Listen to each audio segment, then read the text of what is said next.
In The Last Jedi, we meet a version of Luke Skywalker who is struggling. He's not the confident Luke we remember from Return of the Jedi, and a lot of people had problems with that. Well, now with the new Kenobi series, we see another older Jedi who is kind of unsure about being a Jedi.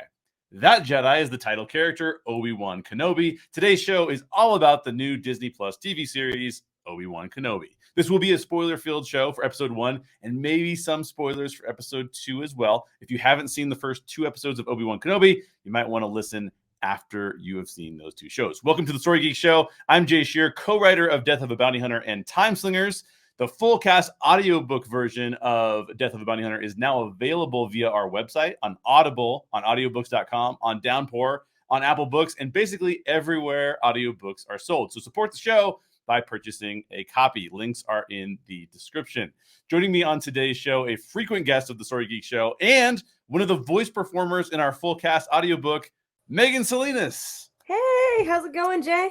Oh, it's going so good. Now I don't. So this podcast took a little bit of a hiatus near the end of the pandemic there, and so I think the last time you and I talked was when we were working on the audiobook together in Fullerton, probably. Actually, yes. That's the last time we saw each other in person. Okay. The last time I was on the Story Geeks was to talk about The Crow. Actually, yeah, that's right before. That's actually right before. That was like the last show we did. You were on our final show before the hiatus. So yeah, it was because I think you wanted something kind of for spoopy season, and you're like, who do I know that likes spoopy stuff? I can think of a couple people, but definitely my name is one that pops up in your head when you think scary stuff. Yeah, absolutely. Yeah, you and Sandra were like our go-to people to talk about all the spoopy stuff that could occur. For everything horror related. And Jay, I'm still waiting for the day you'll just sit down and have a horror movie marathon with me one of these days. One of these days we'll get to it. I have been watching, and I will be podcasting about Stranger Things, and that has a lot of horror vibes this season. So it's one of those. I lose so I just proclaim myself as a big horror person, and I'm just gonna lose so much cred by saying I haven't seen Stranger Things yet. It's just one of those things that even season 1 for a million years, and I haven't touched it. Oh wow, Stranger Things is fantastic. I really enjoy Stranger. I highly recommend it. But I did see. Have you seen The Northman yet? No, but it's basically like Hamlet with Vikings, right? That's basically so cool. Well, so basically, the reason I bring up The Northman is because Robert Eggers is a really big, like, horror kind of tragic Shakespearean type drama kind of guy. He directed the Vivitch. Yeah, exactly. Now, did you like that movie? I have mixed feelings on it. It's one of those. There's a lot of A24 horror movies where I like respect them more than I enjoy them. But it's one of those things where they are excellently made films. Yes. And even if I'm just like, okay, that's not 100% my cup of tea, that it was excellently made, and I will watch it again for sure. Yeah, I think you could basically say that whole tagline could be the Robert Eggers tagline. like it's like, I can't say that I loved this because I really enjoyed The Northman, but I respect the hell out of it because it is amazing. Yeah. So, anyways, and in another show that we will have at one point in time, Megan Salinas, is that you and I will have a show either about Spider-Man or about Sam Raimi, and about whether or not, because you and I are on opposite ends of the Sam Raimi spectrum. I want everyone listening to this podcast to know Jay doesn't like Spider-Man 2. Which means you can basically disregard everything else he's ever said about any movie. His opinion is invalid. That's right. No. Well, and I actually really like I actually like Spider-Man 2, but you were saying it's like one of the best Spider-Man. I'm like, I don't know if I can say that. Yes, it is. But no, it occurred to me after like you initially told me that, and I was like, oh my gosh, Jay is a crazy person. How did it take me this long to realize? But then I was reminded that you're not the biggest horror fan. Right. And I was just like, I get it. There are people out there who don't like Spider-Man too, and those people tend to be people who are unfamiliar with Raimi's style of filmmaking. I'm Exactly. like, oh, if you don't like Raimi's style of filmmaking, you're probably not going to like the movie. You know what's funny is I actually bet that I would really appreciate Raimi for his is it Evil Dead, Army of Darkness? That's Yes, the Evil Dead trilogy. He yeah. also did Darkman, Drag Me to Hell. He's done a few other things here and there. Yeah, so some of those things, I bet you I would like him more so as like that kind of director than I would him as a comic book director. I bet you that's true, but I don't know. I'll have to. One day we will podcast about those things, Yes, but yes, yes. today we'll just podcast about. I had to give Megan a hard time about that because we're always going back and forth about Spider-Man and Sam Raimi. Oh, we argue about it constantly, Yeah, but it's always in a hilarious. conceptual way. We never actually get into That's the nitty correct. gritty That's of correct. why Jay's wrong. But I kid. But no, I'm actually very happy that you called me to talk about the first episode of Obi-Wan, because actually the first episode of the Story Geeks that I was on, we were talking about The Empire Strikes Back. Yes, it goes all the way back, and that was mainly happening because you remember Michael Young from Nerd Soul. He was on the Oh, of show course. last week. Awesome person.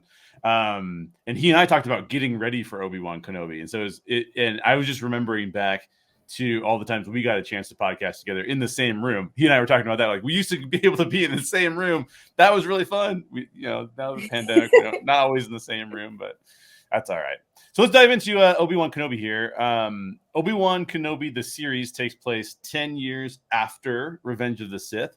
Obi-Wan hasn't been practicing as a Jedi. He's just been working in some sort of outdoor meat processing plant, which I don't necessarily recommend purchasing your bantha meat from Obi-Wan's meat processing facility. Don't do that, maybe.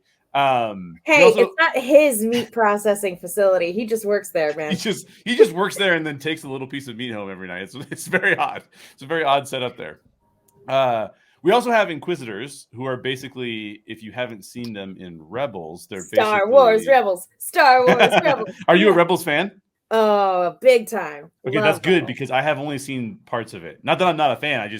I can't consume all of this material. Oh no, I'm definitely behind on some of the other animated shows. I haven't watched The Bad Batch yet.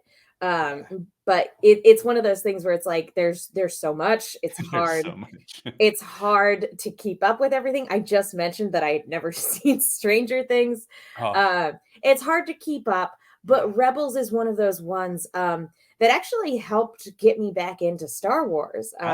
Because it was the first Star Wars property to come out, I think, where the Disney Lucasfilms kind of merger was official. I think it came out before Force Awakens. I would have to double check my years on that. Yeah. It's definitely one of the first for sure. Yeah. And so it's and that cast of characters is just so lovable and so great. And they did a lot of really cool stuff with that show. So I'm very happy to see the Inquisitors, which is a terrible thing to say because they do terrible things. But I'm just like, oh yeah, Inquisitors, look at those little helicopter lightsabers. Look at them go. Yeah, exactly. And the Inquisitors, based on what I've read about them, I saw them in a few episodes of Rebels, but I just not super familiar. So they are soldiers who work directly under Vader and are basically Jedi. They're Jedi, or I shouldn't say Jedi, but they're Sith powered. They're able to use the Force. Yeah, they are Force users. A lot of them are former Jedi, but what they are essentially tasked to do is, after Order 66, most of the Jedi are gone, but there are still plenty of Jedi and other Force users who are scattered throughout the galaxy. And so what the Inquisitors are hired to do is essentially either track them down and recruit them to the dark side or execute them. Like wow, yeah. That's the long and short of it. It's like you either work for us or you don't. Yeah, exactly. You cease to live at that point. So in this series, now we've seen the Grand Inquisitor, we've seen the fifth brother, both of which were in Rebels, I believe, right? I believe the fifth brother is in Rebels. It's the seventh sister that we see. Right. So not this is the third sister who's Is Riva. So we have seen the Grand Inquisitor and the fifth brother before, but not the third sister who's yeah. also known as Although Riva. it's interesting, especially with where we leave things, because the fifth brother and the Grand Inquisitor, they are in Rebels, but Rebels takes place after this series. Oh, I interesting. y Interesting. yeah, this is a little bit before Rebels gets going, I believe. Got it. Yeah, I had a feeling this is a little bit more for episode 2, which we're not going to go into depth on, but I had a feeling that things were not finished with some of the characters in No. episode 2. No, that's why the ending of episode 2 surprised me. I was just like, "Oh, Yeah.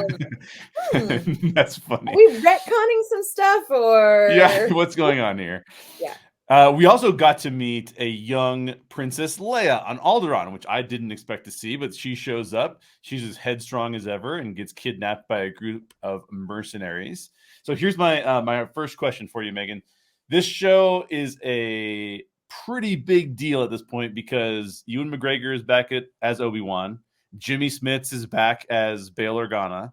And we don't see him in episode 1, but Hayden Christensen is back as Darth Vader. So given these huge players coming back into the Star Wars universe, given the fact that this is a pretty big series for Disney Plus in general, what were some of your favorite moments from episode 1? Like you were just alluding to, just kind of seeing these cast members again was really cool. Like, I don't have a lot of love for the prequels.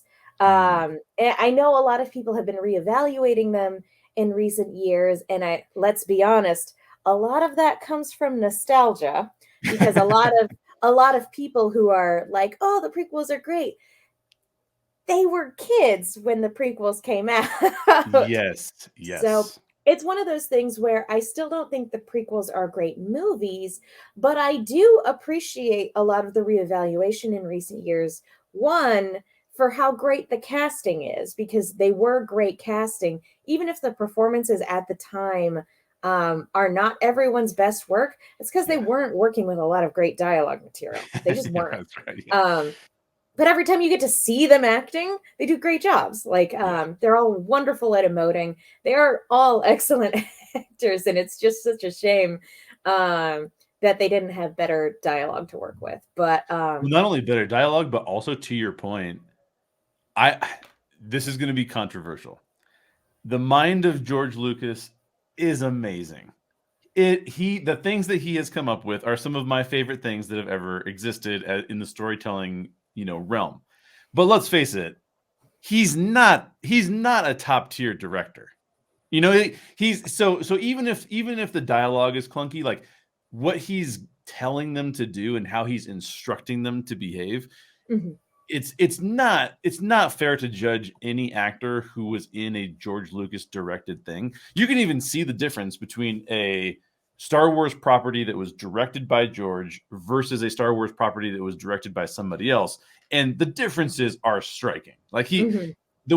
I don't think that he's able to communicate what is necessarily even on the page very well. And quite frankly, I think he probably got lucky with some of the things that are on the page when it came to the original trilogy. So I Yeah. totally agree. Well, I mean, it's something that gets talked about a lot, obviously, but Yeah. part of what made the original trilogy so great Mhm. is that it was more of a collaborative effort. There were a Totally. lot more creative voices who maybe don't get as much credit as they should Yeah. for their involvement. Exactly. And not to discredit George Lucas, like you said, a highly imaginative person, Yeah. deserves a lot of praise for the amazing things that he's created. Yeah. But a lot of the credit for what makes Star Wars wonderful deserves to go to a plethora of people. Absolutely. And so I think that was kind of the big problem with the prequels, is that it was less, and not to discredit any of the hard work of like the cast and crew or anything like that, but a lot of the creative voice and vision was his and his alone. Correct. And so his shortcomings as a storyteller are on full display, even though the scope of the story he was trying to tell was actually really good. Like, if you take a step back from the prequel and you look at the beats of the downfall of a good man, like, they're good beats. Yeah. They're just put together in not the greatest way. But anyway, this is not a podcast about the prequels. This is a podcast about Obi-Wan. So it, like, we were just talking about them. I respect them more than I enjoy them. But that being said, it was so good to see all these actors again. Joel Edgerton, like you said, Ewan McGregor, and Ewan McGregor has always killed it as Obi-Wan Kenobi. Yes.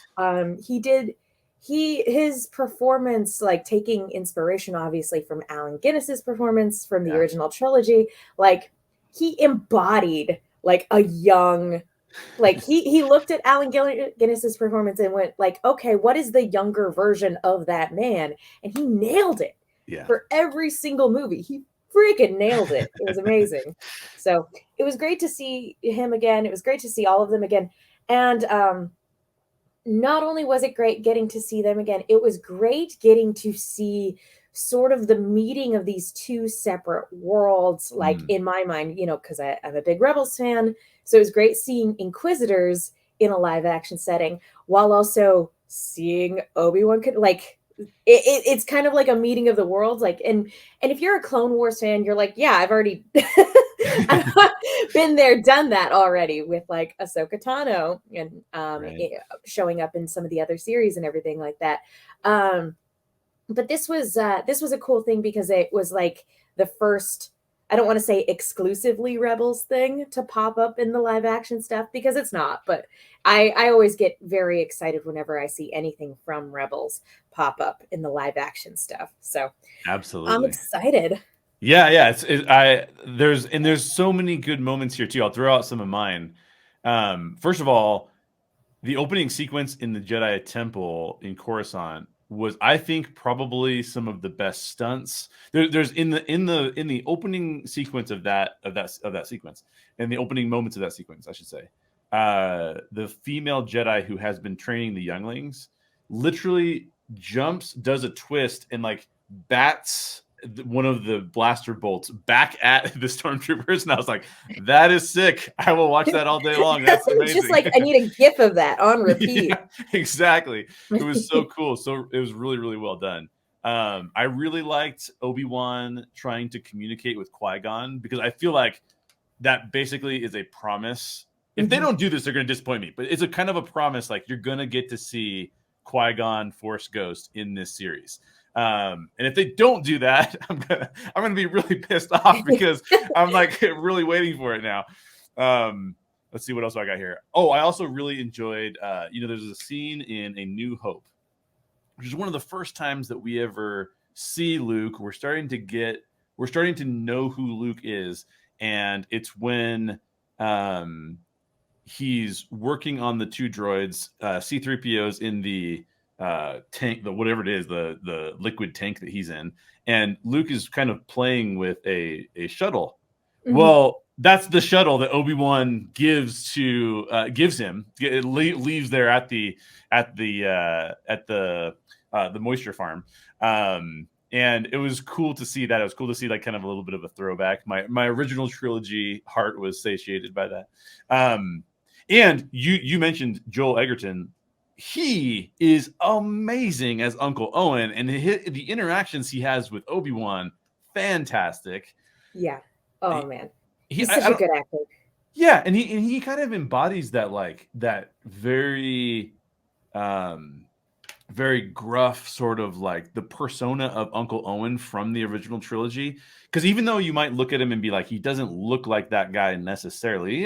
They do a little bit of like making him look like him. but when he talks and when he like does when he acts, you're like, that's like the same guy. You know, it's like, that's crazy. So good for him for doing a really great job there. Now this is something that you could have predicted toxic Star Wars fans to say. And I think that this is really, yeah. Well, I think that this is really, really, it's wrong. It's a misinterpretation. And that is that I really liked, unlike some of these toxic people, I really liked the actress who plays Leia. The little girl? She's amazing. She's amazing. She does such a good job capturing Leia's persona. Her character feels really well written to me. It does feel like this is the kid who grows up to be Princess Leia as an adult. Yeah, no. I look at that kid and I see the way she's performing, and I can absolutely see that person growing up to be like, hey, get this walking carpet out of my face. Exactly. I'm like, yeah, that's Leia. Exactly. Leia. This kid nailed it. And I do think I know why some people, I mean, let's just face it. There's some people that are toxic who literally will be like, any female character or any person of color who's a character in a Star Wars film, I hate it, right? There's going to be those people do exist. Screw those people. But they exist, and they're very loud and very annoying. Exactly.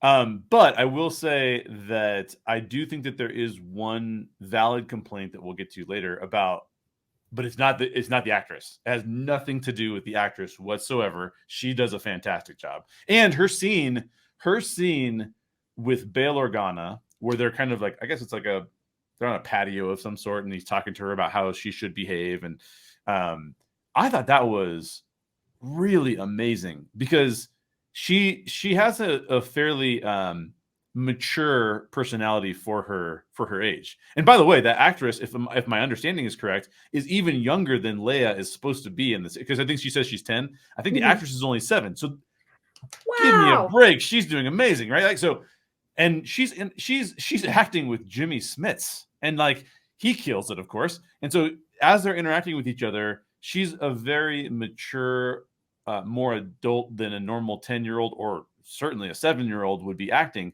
And yet he's still interacting with her as a child, and it makes sense in context. I thought that was really, really cool. I really liked their scene too, and really just all of the scenes on Alderaan, like getting to see a little bit more of Leia's home planet, ultimately knowing what happens to it, and everyone she cares about. Like it's rough, like seeing her family and like getting into family spats and everything like that, and thinking just like, oh, in several short years all of this is going to be space dust. Oh goodness. You don't, but by the way, Leia, you don't need to worry about your cousin. Just don't worry about him. It'll be fine. he's a petty jerk. Don't worry about it. It's fine. Exactly. And the last thing I was going to bring up too is I was a little bit surprised that they put this on Disney Plus, although it's not super graphic or anything. But the scene where the Inquisitors have placed the captured Jedi and he's hanging in the town square, I thought that was pretty good. Not as horrifying as I think they could have made it. They definitely toned it down so that kids watching would be okay with it. But what I liked about it was that it showed that the Inquisitors were serious, and it showed that they were intentionally trying to let people know, like, this is the way, this might be the Outer Rim, but this is the way of the Empire, and we're part of the Empire, and this is what we do, right? It reminded me actually a lot of the scene in the original trilogy when Luke finds his aunt and uncle dead, where, his home is on fire, and he sees their dead bodies, but they're just skeletons. So, which is horrifying, but it's like, it's also kind of slightly comical in a way. Or not comical. That's not the right way to phrase it, but it's kind of comical because it's like, because you look at it, you go, that's horrific, but you kind of got here like, I don't know how to handle it. Exactly. You're like, it's also possible they went down to Party City and got a couple skeletons. Exactly. So like, this kind of reminded me of that. Although I didn't, obviously, it's not funny. But you look at it and you're like, it's horrible, but this isn't as horrible as they could have portrayed it on screen. Where it's like, okay, yeah, they are definitely toning down a clearly very violent thing so that kids can still watch this. Yes. And you're actually where you're kind of going with that is one of my things I didn't love about the show that we'll get into. So I'll save that. But you're actually hinting at something that I thought was like a little bit interesting. You want more blood and guts in your Star Wars, Jay? maybe that's what it is. But the final thing I was going to say too, and this is not necessarily something I loved or didn't like, but I just wanted to point out that the Obi-Wan logo with the sand effect is basically shots fired at Anakin Skywalker, by the way. For a guy who hates sand. You don't like sand? Whoa. Yeah, exactly. This is what Obi-Wan's going to be all about now is sand. Take that, Anakin. But yeah, let's get into was there anything about this show, about this first episode that you didn't love? Something that you were like, that's not something that I loved a lot, but what did you think? I mean, the first episode is a little slow. It is a full hour long.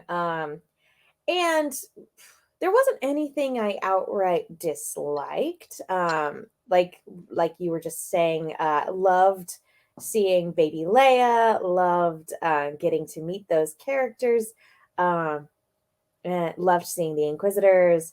I think probably not. It's not that I disliked it, but something that's hard to watch was seeing Obi-Wan get confronted with another Jedi, and he chooses not to help him. He sends him away. Yeah. It's not that I disliked it, but it's hard to watch because it's just like, and I think that's one of the reasons why a lot of people kind of yell and scream about like Luke in The Last Jedi. They're like, oh, that's not my Luke, da da da da. Where it's like, no, you're not supposed to be happy that like you understand that, right? You're not supposed to be happy that this character that you love, who is a hero, has given up, essentially.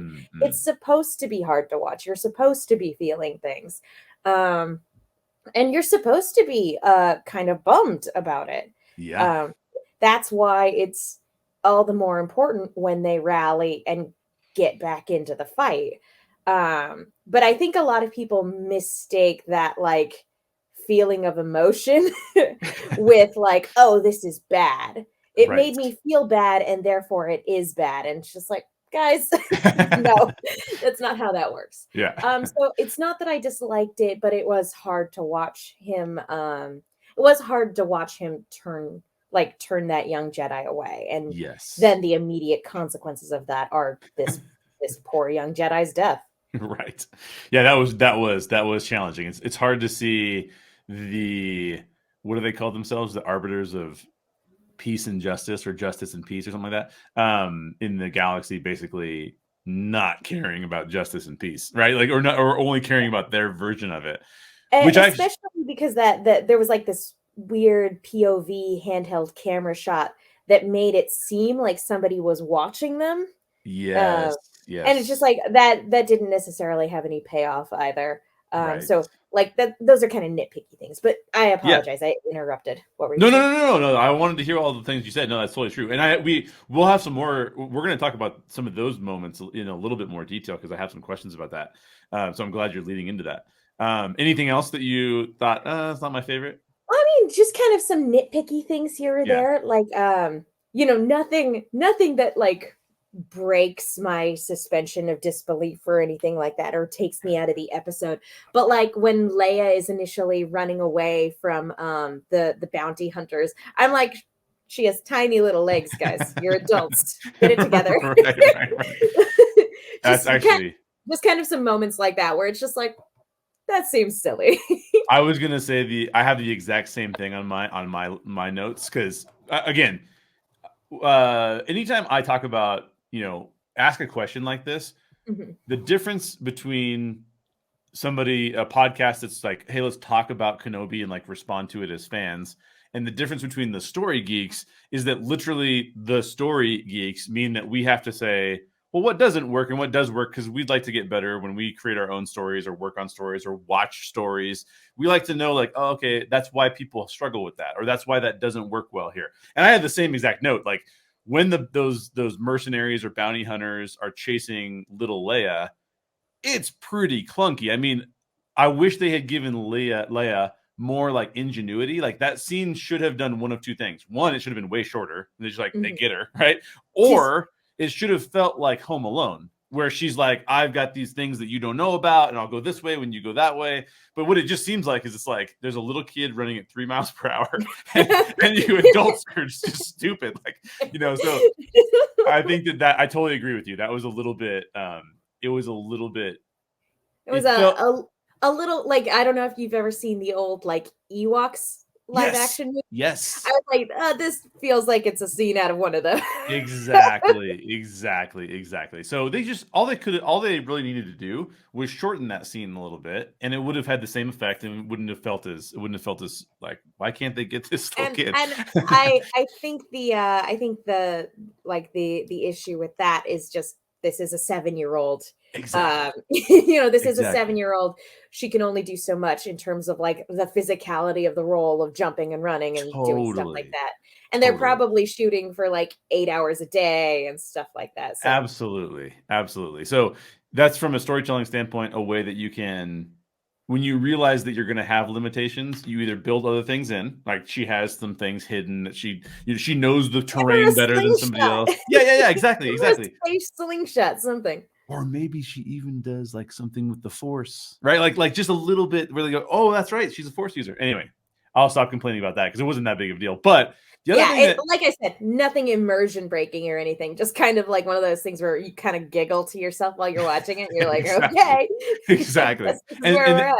And this next thing that I'm going to say is not immersion breaking either. But as a person who did not watch a lot of Rebels, so I don't have the depth of history that someone like you has, I didn't immediately love the portrayal of the Inquisitors. And to your point about earlier about some things feeling a little cartoony, like the Jedi that's hanging on the bridge or whatever it is, they felt a little bit cartoony to me. So I like the fact that there was conflict within their ranks, because Reva is sort of a wild card and she's like not happy with the way they do things. I kept making jokes to my roommate, like the Grand Inquisitor is like, you're a loose cannon, Reva. I want your badge on my desk first thing in the morning. You're off the case.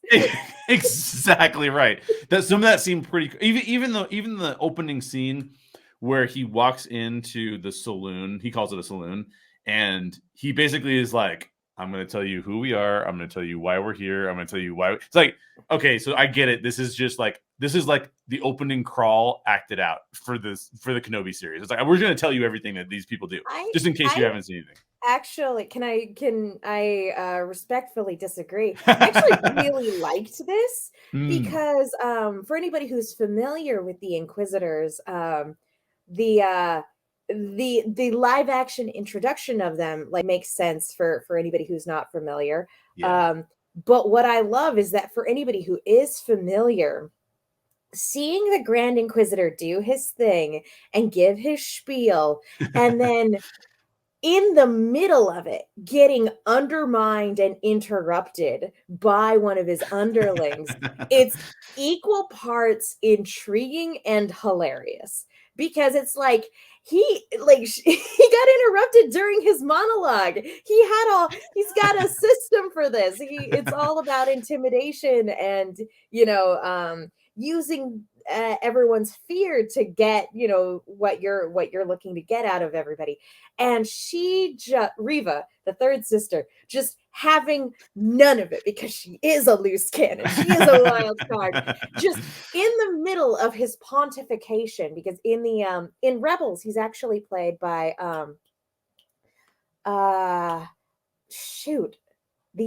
Jason Isaacs. Oh, really? Yes. And so that's what I really appreciated, even though it's a different actor. I appreciate that he's trying to capture that, very theatrical Yeah. type of performance, because Jason Isaacs' vocal performance in Rebels was just dripping with like so much. Oh, like it's so good. It's so fun. Definitely check out some clips on YouTube if you don't have time to just sit down and watch Rebels. I just want Um, to sit down and watch it at some point in time, it's honestly. it's a good show. Yeah. You got to get through some sort of kiddie episodes in the first season. Ah, But it is a solid Star Wars story, and I highly recommend it. yeah. But like, so it's just so funny to me that this guy, this Grand Inquisitor, he's going through his spiel, and part of his backstory is actually that one of the reasons he kind of turns to the dark side is because he constantly felt undermined and unappreciated by the Oh, Jedi, because he was hilarious. a former Jedi temple guard. Right. Um, Right. I did read that. Yeah. and so to have one of his underlings just completely undermine his authority really has to get under his skin, in like on multiple levels. But Yeah. I also, and like episode 2, not that we need to get too far into it, but episode 2 fills in a little bit more of what Riva's deal is. Mm, And I hope that's not all there is to it, because when I saw her in this episode, yeah. my thought, because she, out of all of them, is absolutely convinced, one, that Kenobi is still alive, and Right. two, that she is destined to bring him in. It has to be her. Right. And my thought process for this was, she is so obsessed, and they even use that term, that they're like, Yeah. you're obsessed with this. Yeah. She is so obsessed and so driven with it that I'm like, this has to be personal. There has to Yes. be like, maybe Obi-Wan killed her father or her family during the Clone Wars in some way, shape, or form. Maybe she blames him in some respect for her lot in life. Maybe she was a former youngling who got recruited at the Jedi Temple, who had to become an Inquisitor to survive. And Right. so she blames people like Yoda and Obi-Wan for failing them. I'm like, I have no idea what her deal is, but it seems really personal. And it seems like it's not just tied to overall general Sith ambition. Yes. Um, and then episode 2 makes it seem like it is just general Sith ambition.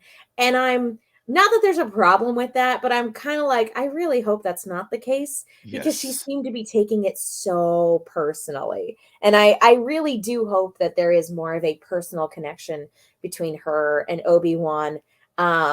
Because general Sith ambition, it's not a bad motive, it's just a less interesting one, in my opinion.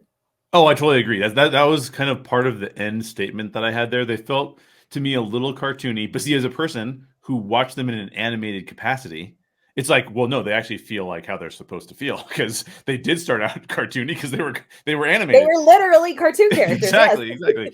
So I think that hits different maybe if you haven't seen them before. And then the Mhm. second thing I had was, I think that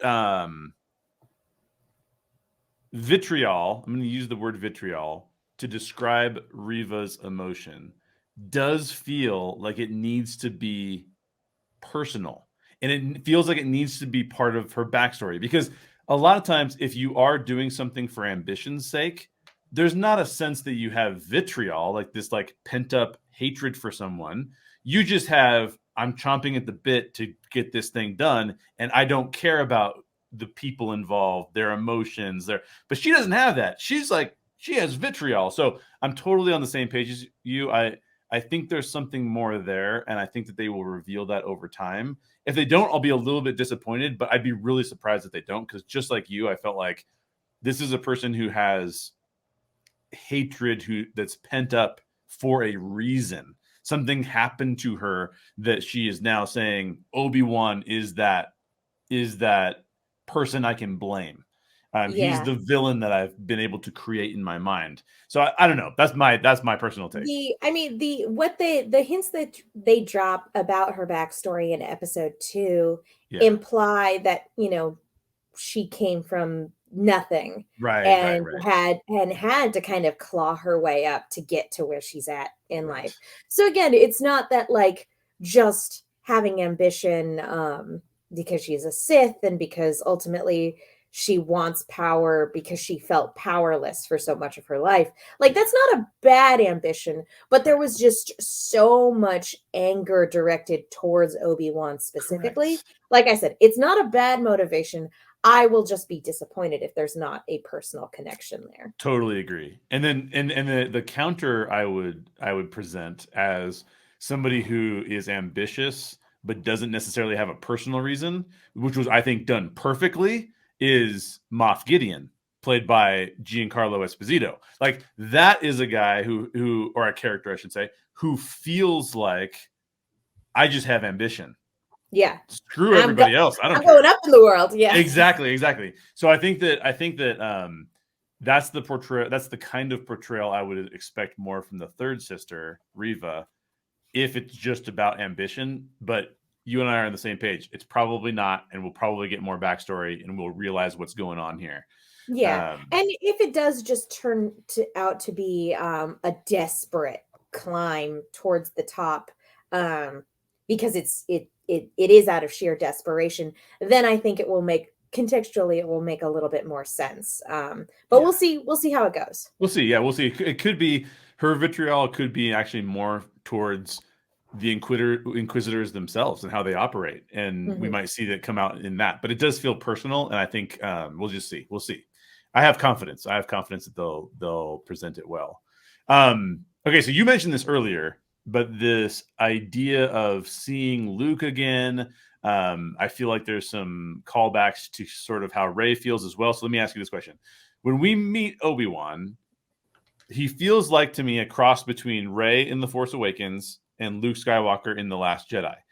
All three characters, Rey, Luke, and now Obi-Wan, they all start out on a planet that they do not want to leave, right? In those three instances.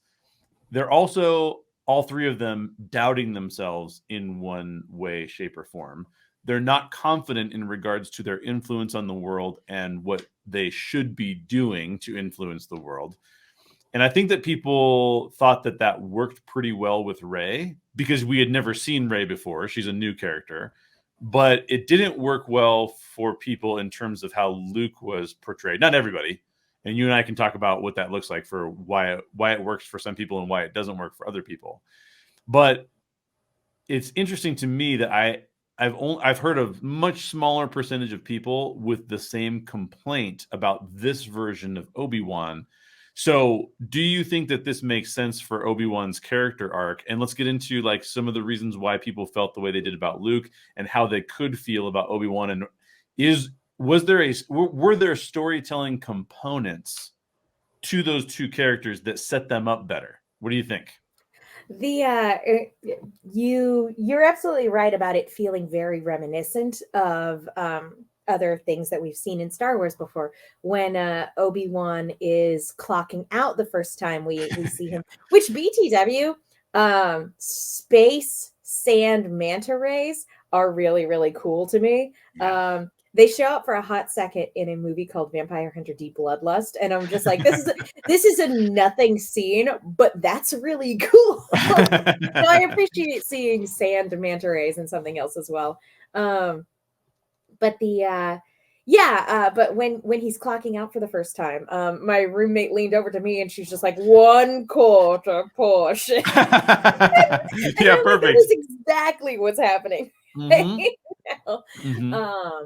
So definitely, I think it's meant to feel reminiscent, which how kind of sad is that for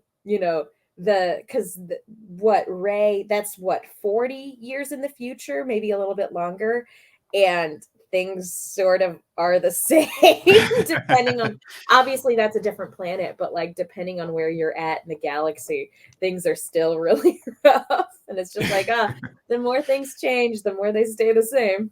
Yeah, exactly. But yeah, it does feel very reminiscent of those other things that we've seen in Star Wars before. And not to quote George Lucas, but it rhymes. There's some symmetry there. Exactly. There's symmetry in storytelling, and there's definitely a theme in Star Wars about history repeating itself to an extent, or Right. at least as far as the main storyline goes. But yeah, for me it works in all three instances. Like Mhm. I'm not one of those people that complains about where Luke's headspace is at in The Last Jedi. Um I think for a lot of people it worked fine for Rey because you know, it was the start of her hero's journey.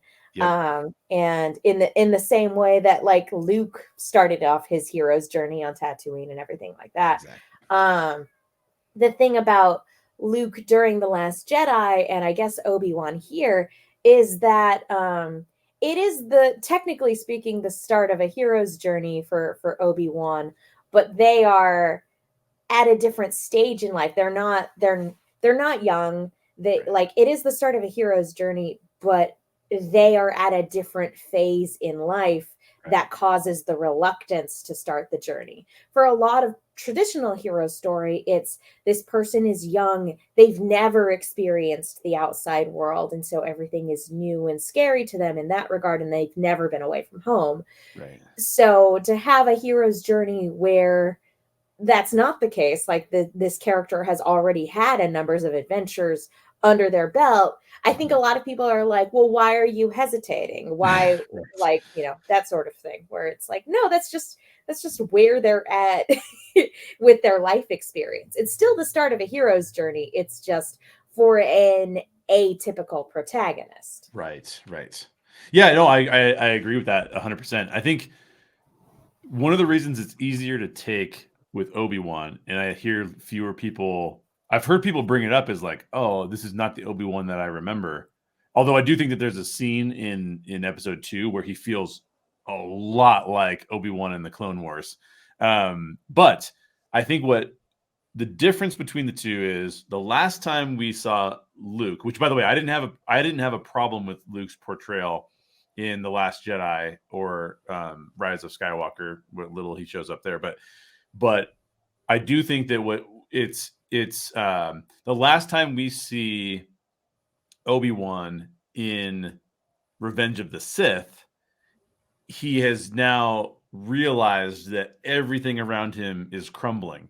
So then it's not super surprising to see him as a person who's doubting himself and as a person who's because we literally saw it all fall down around him, come crumbling down around him. We also know that he's going to end up because we've all seen A New Hope, so we know he's going to end up back on Tatooine, not having done Jedi stuff in a while, right? Like, in fact, one thing I'm not sure where the series is going to go, but like in A New Hope, Vader literally says like Obi-Wan Kenobi. That's a name I haven't heard in a long time. In a long So, time, yeah. so we know that there's 10 years between this series and like what happens in A New Hope, but we also know that we're going to get Vader in this series. I'm not sure how they're going to do that. And I'm not sure if 10 years is a long time or what, but Or is it um like 7 years before A New Hope? Because like how old is Luke in A New Hope? Is he like 16, 17? yeah, something like that. Something like that. Okay. Yeah. I mean, yeah, if this is the last time like Vader and Obi-Wan, like when they inevitably meet in Yeah. this show, it will have been like 7 years. That is a long Yeah, time. yeah, yeah, yeah. That and Yeah. that could count as what they're talking about there. But I do think so. So I think in regards to Obi-Wan, seeing him on screen in this sort of like hermit like you mentioned the scene where he says no to the guy, like Mhm. it feels like it kind of makes sense. Whereas I think that when we saw Luke, I think you can be abrupt. Like the first thing is like, oh, we found Luke, and he's like, who cares about lightsaber? My lightsaber, you know. I think you can be abrupt like that. However, I don't think that the fans have to when a brain is interpreting a story, it really keeps asking the question Mhm. why over and over again. And the storyteller's job is to answer the whys that need to be answered, the most important whys. The brain will fill them in if you don't answer them, and so you got to do what you got to do. I think for people whose brains couldn't really fill in the whys of how Luke got to be where he was. And I think that we saw the one scene in The Last Jedi where it all kind of started going downhill because Luke saw the vision of what would happen with Ben, and then he encounters Ben, and they each have a different view of these events. That probably wasn't enough backstory to get people to now Luke just hates everything Jedi and like he's out, right?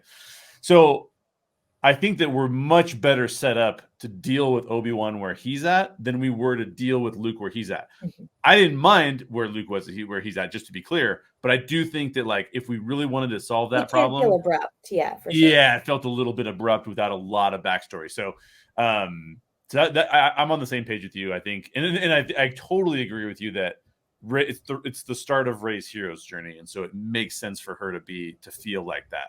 I think I personally, I said this when I was talking to Michael Young. I said I personally like older characters who have had to go through more stuff, because to me they feel when you're youthful, you have a lot of energy and you feel like everything's going in the right direction, but you haven't taken the hits that you will eventually take as you get older. And so I think that those characters are sort of like, they're fun, they go on their hero's journey, they overcome, they get to the place where they need to be, but they come of age. Yeah, exactly. They come of age. But it's fun to me to see after life has given you a few twists and turns, then what is it? Are you able to keep up that enthusiasm? Can are you you still able rally? To... Yeah. Exactly. Can you hold on to that optimism? Exactly. So I actually really like this kind of character, and I'm looking forward to seeing the rest of it play out, because I think there's a little bit more interest there. The only thing that is a little weird is that they did a little recap of the prequels prior to episode 1, just as a quick refresher for maybe someone who hasn't watched them in 20 years.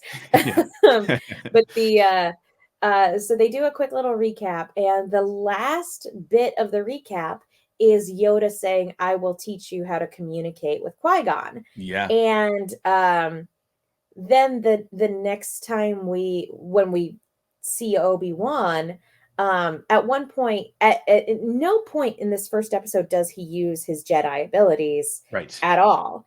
And at one point he calls out for Qui-Gon, but he's met with silence, and he doesn't do any of the normal Jedi things. And it's just one of those things where it's like, did his training with Master Yoda fail? And did he cut himself off from the Force? Like, you just, to your point, you start asking a lot of questions of, like, we just saw Yoda promise him that he'll teach him how to communicate with Qui-Gon Jinn, and other Jedi who have passed on, who are now one with the Force. Why are we not there yet? What's happened? Like, has he cut off communication with Master Yoda? Like, why? To your point, why? Exactly. Yeah, and it'll be interesting to see what they come up with in the show. But this next question kind of, it's not exactly segueing into that, but it's kind of close. And it's the last question I have about this particular episode. But when it comes to Obi-Wan and what he's up to on Tatooine, there's this indication that he is either on mission to protect Luke, or he's living as a hermit out of fear.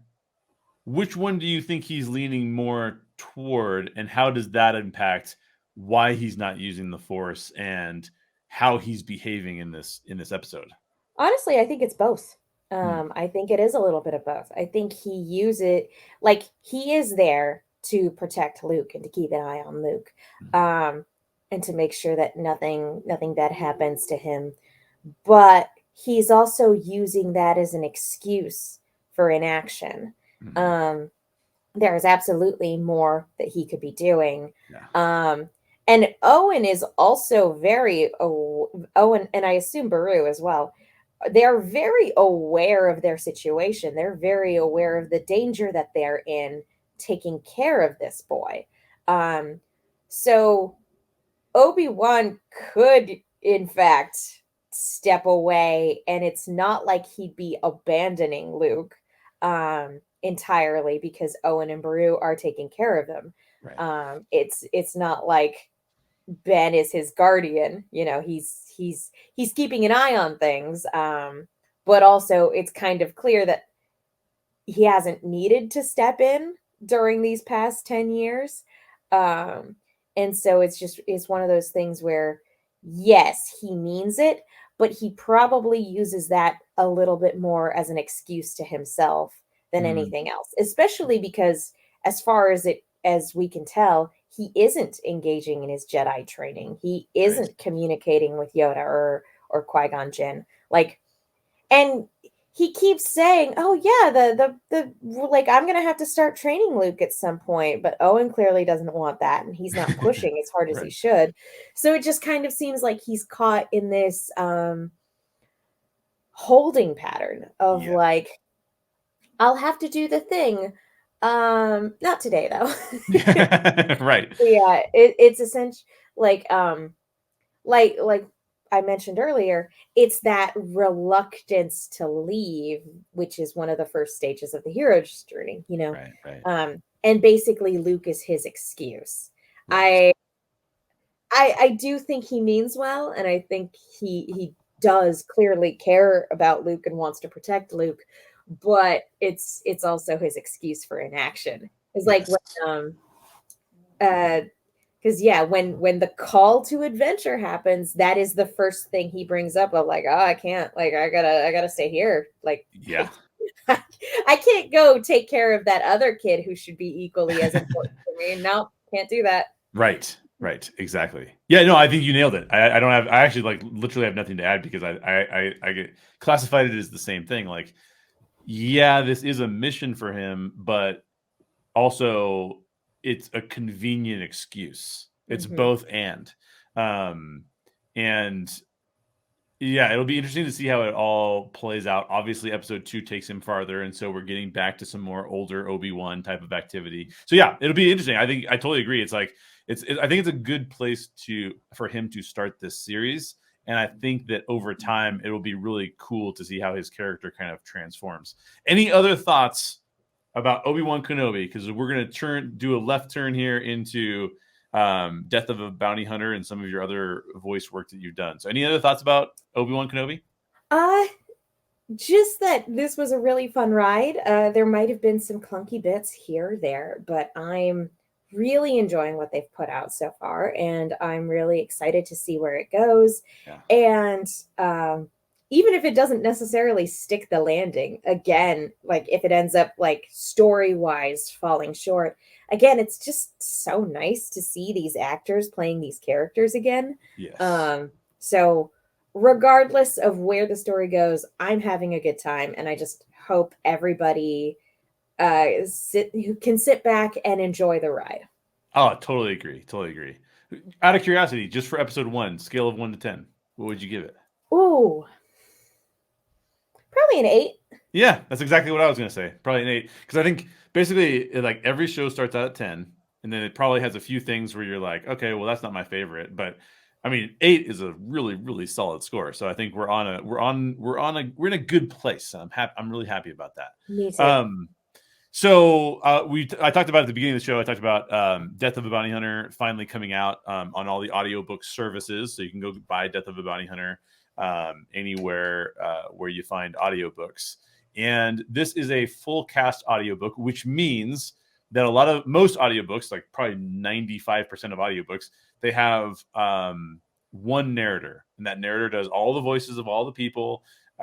Basically just you listen to that one person read that book. Some people are like really advanced voice performers who do like hundreds of different voices, and so Mhm. they add that to it. But we chose to take a slightly different route with Death of a Bounty Hunter because we had worked on a film project before, which you can watch on my other YouTube channel, How Stories Work with Jay Sherer. We have a Star Wars fan film, actually. So you go watch our Star Wars fan film over there. But those are very expensive to put together. Not that full cast audiobooks aren't, but when you have a podcast set up and you have microphones and you have space and studio space, actually all this has changed during the pandemic anyways. But we said, well, what if we do like a full cast audiobook where it's actually a novel, but it's recorded by a full cast, meaning that everybody plays a different role, and and we have narrators. There's 3 different narrators in Death of the Bounty Hunter, all different people. And that's what Death of a Bounty Hunter is. It is a steampunk, Western, fantasy sort of mashup. And you played a character named Octavia Gray, who was basically a doctor who also was very interested in the occult and gathering artifacts of power. So how was your experience working on, I'm assuming, because full cast audiobooks aren't that ubiquitous, like I said, I'm assuming this is the first full cast audiobook you probably worked on. Mm-hmm. Yeah, I'm a big fan of just audio dramas in general. Like, some of my favorite media to consume are audio fiction podcasts, and I do most of my reading these days by listening to the audiobook versions of things. Usually while I'm exercising, while I'm out on my walks. That's how I consume a lot of my entertainment, is through my ears. And so over the last decade or so, I've become very, very fond of the different approaches to telling a story in that way. And so I remember, like, the first couple times I heard full cast recordings of an audiobook, I was like, Yeah. whoa, this is so cool. Like, oh, there's more than one voice. And it can definitely be challenging if you're listening to an audiobook where there are a lot of characters, and even if the voice actor is really talented, they only have so many voices at their disposal. Like, I will admit, it is very challenging listening to the Game of Thrones audiobooks, for example, because there are a lot of characters in Game of Thrones. Yes. But so when you guys said that you were looking for auditions for a full, a full cast audiobook, I was like, that sounds awesome. I'm absolutely going to audition. And so it was super cool, not only getting to audition for a full cast audiobook, because I had never done that before. I'd done voice acting before, but it was always for either as the narrator, or it would be for short form podcast form and short form podcast consumption. This was the first time I had gotten to be a part of an audio book. And not only that, but all of the other voice acting that I had done was, okay, you sit down, you record in your apartment by yourself, 0 direction. You do several different takes and kind of hope it's what the director wants, and then you send it back. I did do a machinima series where I got some live direction, but even that was done remotely. Like, I couldn't see the director, I was just listening to him. Right. And so this was the first time I actually got to record my lines with other actors in the room, not only other actors in the room, but also the director. And I was just like, I feel like I won a contest or something. I feel like I won a contest, and I'm a fan who's been given a cameo. So cool. Yeah, you did a great job. And it was fun because there's a couple things that you brought up that made me think of it. The first was that the difference between a full cast audio book, because a lot of people will say, like, you keep calling it a full cast audio book, but what's the difference between that and an audio drama? And I think that it's interesting to note the differences between the two, because we thought about doing an audio drama, but as a writer, it is not my preferred style of writing. And what I mean by that is, I tend to be a lot more of my experience in writing is both on the screenwriting side and the novel side. I tend to be a much more visual orientation type of writer. But when you write specifically for an audio drama, you have to write in a way that actually is almost the antithesis of how a visual writer will write, because you actually have to say, there needs to be more scenes with exposition because people don't know what this room looks like. So you have to kind of have the character sort of describe the room and have them interact with it and have a sound effect thrown. And there's some challenge with that too, because the like really well done audio dramas have to do that heavy lifting in terms of like vocal exposition and painting that mental picture for the audience, while also simultaneously still having to make the dialogue sound natural. And Exactly. there are a lot of audio dramas that are just like, and I'm picking up this wrench and I'm going to, Right.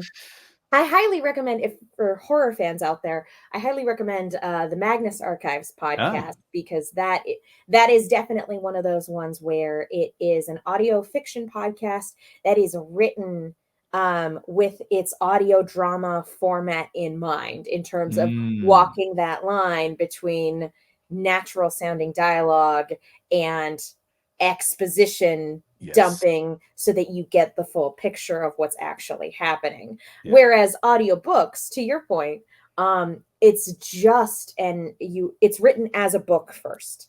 And it's adapted from that book. Exactly. Whereas audio dramas are written to be consumed as audio dramas, if that makes any sense. No, that's a really good way of putting it. And what's interesting about that too is that I can't say this is the first time in history that it's been done, but it's definitely one of the first. And that is that when we set out to write it, it's definitely novel-esque. It's based off a screenplay I wrote 10 years ago. But it's when we converted it to, we said, we're actually writing it. We're going to publish it as a novel, but we're actually writing it to be a full cast audiobook first. Which I'm not sure that anyone else has done that, because most, like you just said, most are done from the standpoint of saying it's a novel. Now someone read it. So I just have it read it to you. And I think the reason why we did that was because, and the reason why we set it up the way we did is that there are 3 narrators who are all narrating in the first person. And those 3 narrators interact with other people. And from a storytelling, like philosophical standpoint, the reason you choose a medium is somewhat based on what uniquenesses that medium has to it. So one of the uniquenesses of writing a novel is that you can get in the heads of the character. And other mediums that try to approximate that usually can't do a very good job of it, right? Like it's very difficult comic books and novels can get in the heads of the character and tell you what they're thinking. Novels more so than comic books, because they don't have as much space for large, like working through a complex issue in thought bubbles. But like film usually kind of struggles when you put like a voiceover on top of it, because it's kind of like, oh, well, you could just show this to me. It doesn't need to be, the character doesn't need to be like emoting to me through the screen. There's you can it's very easy to get into a trap with filmmaking, like because it's like you doing voiceover can be great depending on the genre and everything like that, and it really can be helpful to give you insight, but you risk doing too much tell not show. Whereas if you hold back and don't do any internal monologue, it can somehow be, it falls entirely on the actor to be able to emote and convey what they're thinking and feeling without the use of words. Exactly right. That's very well said. And so it's interesting because what we set out to do was we set out to basically say all 3 narrators are going to be telling their version of these events from their perspective with their emotions that they are telling you as the story unfolds. And so you're going to basically hear it as if you're sitting next to the character, listening to them explain everything to you as it's happening. And then the full cast is going to interact with them as we go through it. So it was a really, really fun project and great to have you involved. The other thing that you mentioned was about the way it was recorded. And I think this is interesting too, because we actually had to, and I've heard other, there's a podcast out there right now, Will Friedle, who was on Boy Meets World. He played Eric on Boy Meets World. He played Bumblebee on some Transformers shows. He's great. Oh, he's done a ton of voice acting because he was on Kim Possible with He was Ron Christina Stoppable. Romano. Yeah, yeah. Yeah, he was Ron Stoppable, and absolutely love this. He was Terry McGinnis in Batman Beyond. Yes, Which is so like different than Ron Stoppable. It's just it really shows his range as an actor. It's very impressive.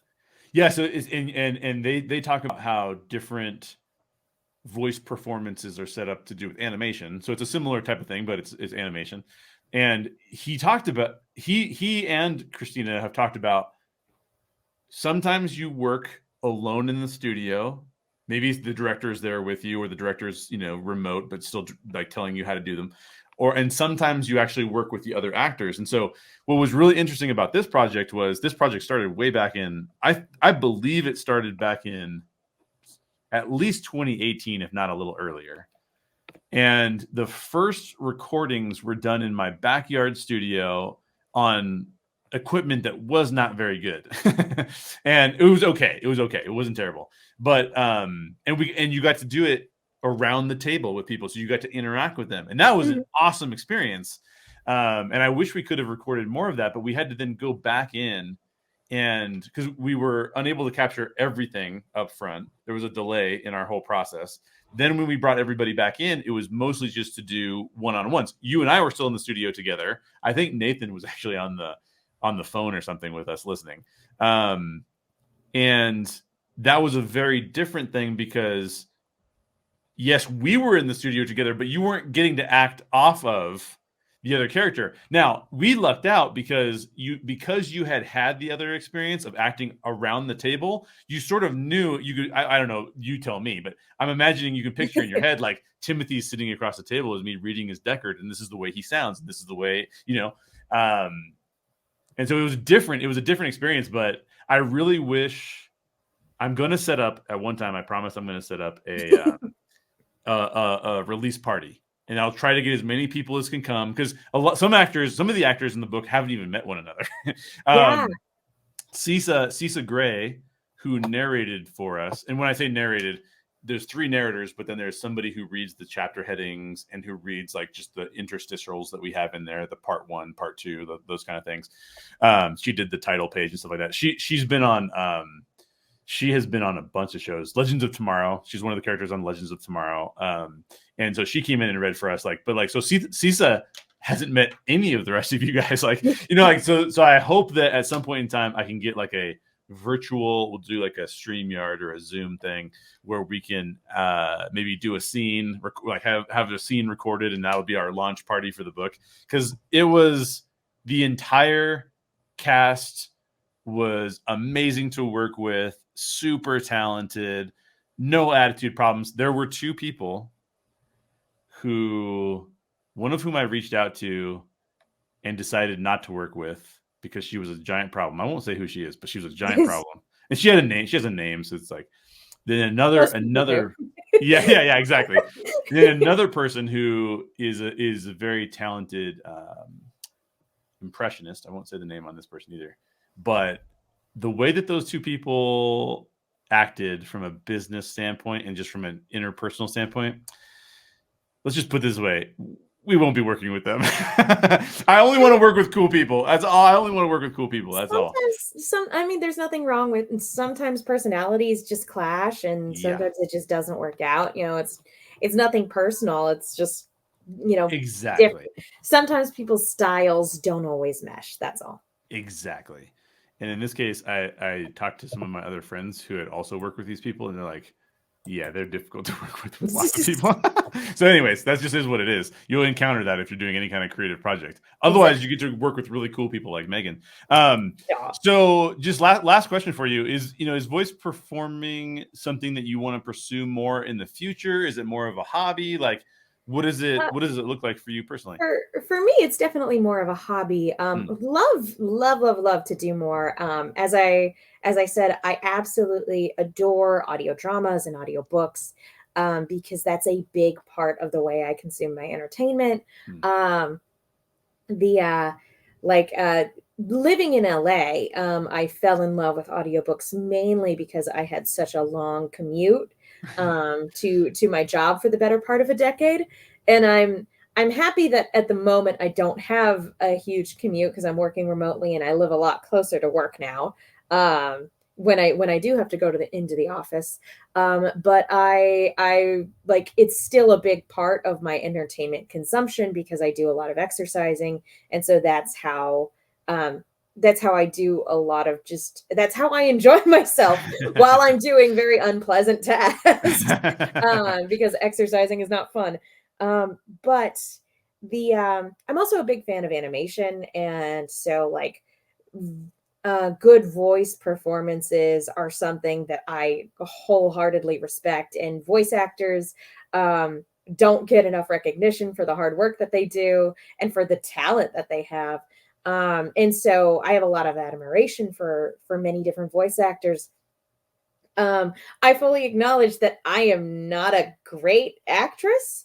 I feel like I have a decent voice, but I'm not a great actress. So it's definitely something I just do more as a hobby. I would have to sit down and like really dedicate a lot more time and energy into the craft of acting and really honing that skill if I wanted to pursue it more professionally.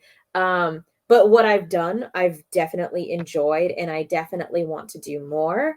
Um, it's just hard to find the time with day job and other side projects and everything going on. But it's definitely something I enjoy, and it's definitely something I admire in a lot of other people. And yeah, nothing but respect for the people who do it and do it well. Yeah, well, I think you do it and do it well, and I think people should, if they have a voice project, they should hire Megan. Oh, And stop. you had to work with me, who as I've been a writer for decades at this point, probably at least 3 decades, but I have never directed a project before. So this is the first time I had ever directed a project, and I remember sitting in the studio with you, and what was fun was, and this was true of most of the actors too, is that we got to try different takes too. It's like, oh, well, why don't you try it with this take? Well, why don't you try it with that take? And you're thinking in the back of your head, like, well, how is Timothy, who plays Deckard, Timothy Prindle, how is he saying this line? Who's mainly who you interact with? Mhm. Like, how is he saying this line? Oh yeah, he was saying it this way. So what if we try it this way? Okay, cool, that's cool. Yeah, So it was it's fun like to. that. His performance was very angry, and Oh, it's just he's like, how would this character Octavia react to somebody being being yeah, that difficult and being yes, that because her big thing is she's playing chess in her mind. yes, She's like, yes. I am using Deckard as this piece on the board. That's right. Um, That's right. he is just a pawn in my machinations, and Yes. to have a pawn be so uppity with her definitely like gets under her skin, but she has to keep herself composed. Yep. And she can't like lower herself to his base level and everything like that. Exactly. In And fact, so oh, sorry, no, go ahead. Go ahead. Finish. oh, yeah, it's just basically she's very arrogant and very full of herself, but in a very different way that than Deckard is arrogant, because Yeah. his arrogance comes from his sheer power, whereas her arrogance comes from her intellect. Yeah. And I think both of them overestimate their abilities in that regard, and it Yes. makes them overconfident. But yeah, he could absolutely destroy her in those moments if he wanted to, but she's like, yeah, I'm untouchable, whatever. Yeah, and one of the things we kept doing, to your point, was we kept thinking to ourselves, how does someone like this showcase their power for someone whose emotion keeps ramping up? And so we actually kept removing emotion from your character. Like, it's almost like she's not going to go there with him because that would indicate that he's getting under her skin. And Mhm. so it was interesting. It was interesting to play with those things, but it was really fun to work with you guys. So where can people find you and some of the other stuff that you've done, and where can they follow you and all that good stuff? You guys can follow me on Twitter and Instagram at the Menguin. That's TheMenguin. I have a YouTube channel called Silver Screams, where me and my co-host Katie Cullen we talk about horror-related things. And I am a member of Rooster Team Radio, where me and my co-host talk about Rooster Teeth-related projects, mostly Ruby, if we're being honest. And you can hear some of our fun audio drama where I play a character named Petra Konohito and that's our Welcome to Vale series. Highly recommend that if you were ever thinking about what would happen if Ruby and Night Vale had a crossover series. Well, Welcome to Vale answers that question.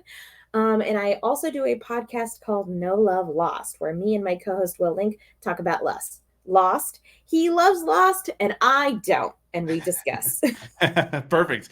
So go check out all of Megan's stuff. All fantastic stuff. Now, we have been talking a lot about voice performance. So if that sounds interesting to you and you're a fan of steampunk, fantasy, Western mashups, please pick up a copy of our full cast audiobook, Death of a Bounty Hunter.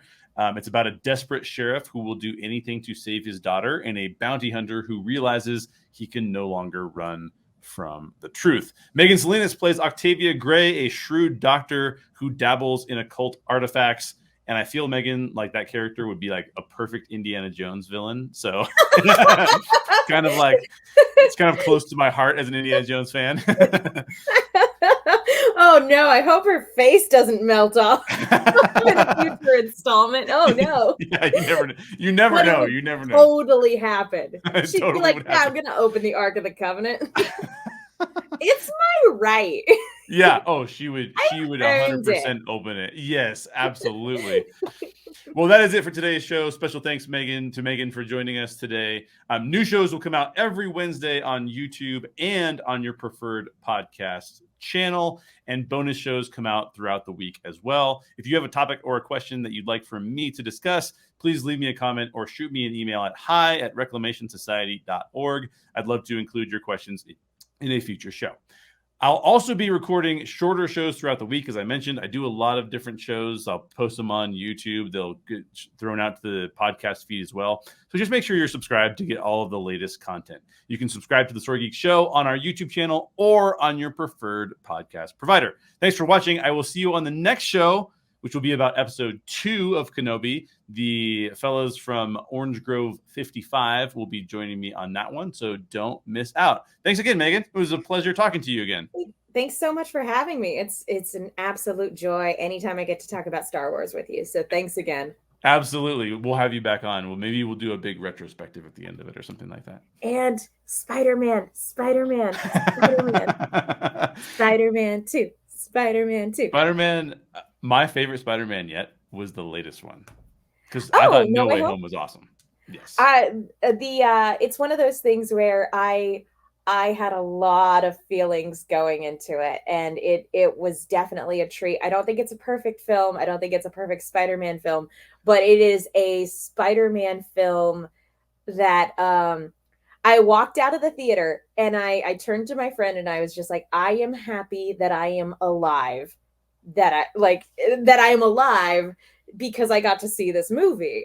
Because it's just one of those things where I never thought anything like this would ever exist, and I'm so happy that it does. And it's such a great emotional roller coaster. Yeah, and with meaningful. Anyway, there's a whole other Spider-Man podcast that we could do that we will do at a later date. We'll talk about it at another time. I'm happy to come back soon to fight with you about Spider-Man 2. Yeah, we haven't had a nerd fight in a while. Maybe the next thing we'll do is have a nerd fight about something. It won't even be a nerd fight. I will just come to your house and punch you. Yeah, exactly. Probably well deserved. No. All right, it'll be a good time. Yeah, it will be a fantastic time. And I'll let you get back to your week ahead. We're actually recording this on a holiday, so I'll let you get back to your regularly scheduled fun. Thanks for being on the show with me, Megan. I appreciate it. Thanks for having me. Bye. Bye.